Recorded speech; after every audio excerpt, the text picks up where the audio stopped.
अगर मैं तुमसे पूछूं कि साधु कैसा दिखता है तो तुम लोग कहोगे यार कैसे ही दिखेगा, भगवा कपड़े पहने हुए होंगे, शायद शरीर पे भस्म लगा रखी होगी, हाथ में चिमटा या कमंडल कुछ होगा, गले में रुद्राक्षी माला होगी, बस। पर भाई ऐसा नहीं है, गलतफहमी में जी रहे हो तुम लोग, क्योंकि मैं तुम्हें आज एक ऐसी साध्वी से मिलाऊंगा जिसे देख करके तुम्हारे होश उड़ जाएंगे। मैं बात कर रहा हूँ कुंभ मेले से फेमस हुई हर्षा की। आंखों में नीले लेंस लगे हुए हैं, बालों को ब्रेडेड कराया गया और उसकी वीडियो भी मैं डाल दूंगा, मेकअप कराया गया है, लिपस्टिक लगाई गई है, आईब्रोज बनाई गई है, रील्स बनाई जा रही हैं, दबा दबा करके डेली की अपडेट्स आपको इंस्टाग्राम पे उनके दिखेंगी, जो कहीं ना कहीं एक सेल्फ कॉन्ट्ररी पार्ट है कि भाई साधु बनने का मतलब ये होता है कि आपको अपनी सारी चीज़ें त्यागनी है। पर यहाँ तो कॉम्बिनेशन देखने को मिला which is actually good, modern हो रहा है, सब लोगों को जानने को मिलेगा कि नए साधु कैसे होते हैं। But still it is contradictory कि भाई आप एक तरफ कह रहे हो मैं साधु बन रही हूँ, मैं साध्वी बन रही हूँ, दूसरी तरफ आपका मेकअप नहीं छूट रहा, आपकी रील्स नहीं छूट रही, आपका मोह भंग नहीं हो रहा। शोभा यात्रा निकल रही थी, उसमें एक मॉडल को बिठाया गया, पूरा फोकस उसी पे हो गया, ये उचित? देखिए, हम ये कहना चाहते हैं कि हमारा ये जो अध्यात्म का क्षेत्र है, धर्म का क्षेत्र है, इसमें चेहरे की सुंदरता तात्पर्य नहीं रखती है, इसमें हृदय की सुंदरता, मस्तिष्क की सुंदरता मायने रखती है। देखिए, हमारे साधुओं को अगर आप कैमरा लेके जाएंगे, घुमा के देखेंगे तो आपको क्या दिखेगा कि जो साधु संत हैं वो चेहरे पर भी कुछ भस्मी पोत ले रहे हैं, मिट्टी पोत ले रहे हैं, ताकि कुछ अगर हो भी तो वो भी छुप जाए। यहाँ चेहरे की सुंदरता दिखाने का स्थान नहीं है।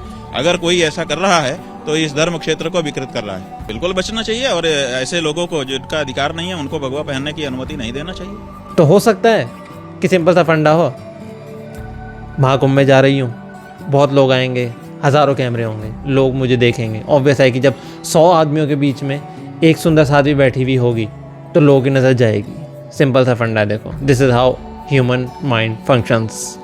बट अगर वो चीज़ है और ये पर्सपेक्टिव उनका है तो फिर तो वही बात है कि कुंभ ख़त्म, भक्ति ख़त्म, फॉलोअर रह जाएंगे, रीच रह जाएगी, पॉपुलर हो गए, पैसे आ जाएंगे। अगर ये एक फंडा है, और इन केस अगर उनका फंडा एक्चुअल में स्पिरिचुअलिटी को अटेन करना है, देन इट्स गुड। पेज उनका वही है, देखेंगे हम भी कि अगर वो एक्चुअल में स्पिरिचुअलिटी को फॉलो कर रही हैं तो गुड है, अच्छी बात है यार। हम भी चाहेंगे कि वो स्पिरिचुअलिटी को फॉलो करें, बढ़िया बात है।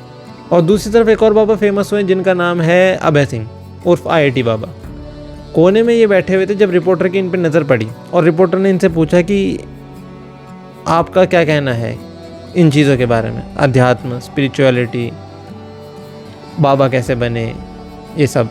जब रिपोर्टर ने उनसे बातचीत करनी शुरू करी तो उनके वे ऑफ टॉकिंग, उनके इंग्लिश, उनके डायग्राम्स को देख के कहीं ना कहीं इंटरव्यूअर के दिमाग में एक क्वेश्चन आया कि आप कितने पढ़े लिखे हैं। और जब अभय ने इसका जवाब दिया तो 2 मिनट के लिए इंटरव्यूअर के भी होश उड़ गए। बहुत अच्छे तरीके से आप बात कर रहे हैं, हमें लग रहा है कि आप पढ़े लिखे बहुत हैं। हाँ, IIT बॉम्बे से पढ़ा हुआ है जी।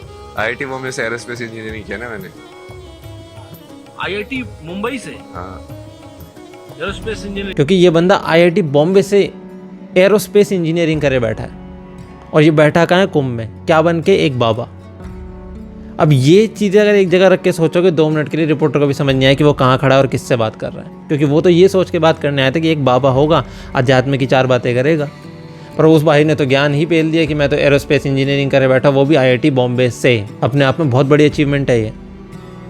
जिसके बाद उनसे बात आगे बढ़ती गई, चीज़ें पता लगी तो उन्होंने बताया कि उनके पास्ट लाइफ के ट्रॉमास भी उन्होंने डिस्कस करे, कि घर में उन्हें कभी सपोर्ट नहीं मिला चीज़ों को लेके। पहले उन्हें फ़ोटोग्राफी करने का शौक़ था, पर उस चीज़ को भी लेके भी घर वालों ने यही कहा कि क्यों करना है, इसमें कोई फ्यूचर नहीं है। जस्ट जनरल चीज़ें जो हमारे इंडियन पेरेंटहुड में होती हैं कि नौकरी ही करनी है, पढ़ाई ही करनी है, शौक़ या फिर ऐसी चीज़ों को सेकेंडरी रखा जाता है। प्लस उन्होंने ये भी बताया कि उनका पेरेंट्स की कुछ खास बनती नहीं थी, उन दोनों की लड़ाइयाँ होती थी। इसी वजह से उन्होंने बैचलर लाइफ जीने का ठाना कि उन्हें शादी करके किसी और की या अपनी ज़िंदगी बर्बाद नहीं करनी। सिंपल सा फंडा है। और यार सिंपल सी बात समझो ना, वो बंदा 3 लाख 4 लाख रुपए महीने की नौकरी करके कनाडा में आ चुका है, छोड़ दी उसने वो ज़िंदगी। जिस चीज़ को लेकर के लोग आज के टाइम में अपना गोल लेके चल रहे हैं कि मुझे 3 लाख 4 लाख रुपए महीना कमाना है, वो बंदा वो चीज़ करके छोड़ के आ गया है और क्या कर रहा है, कुंभ के मेले में एक कोने में बैठा हुआ है, अपनी साधना में खुश है। उसने किसी को नहीं कहा था कि मेरा इंटरव्यू लो। लोग आए, लोगों ने उसका इंटरव्यू लिया और वो पॉपुलर हो गया और अब तो सभी उसके बारे में बात कर रहे हैं, मैं भी कर रहा हूँ।